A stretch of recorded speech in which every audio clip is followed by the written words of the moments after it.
Hello everyone, today I'm going to show you how to create cartoon filters videos without TikTok. So cartoon filter to reveal how to apply. So I will just recommend it for the in short term to create cartoon filter videos. So I will just tap on Snapchat. So you will see in the right bottom corner is the option to search icon. So from here you will just write it cartoon, and here is the all the like cartoon filters. So if we just select it like this, so basically you will just use it from here and you will just change it any enemy.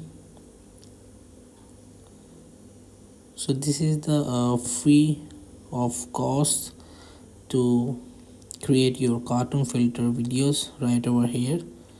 So in this way you will just create it. So hope this video help you. Please don't forget to like and subscribe and get notified for more videos.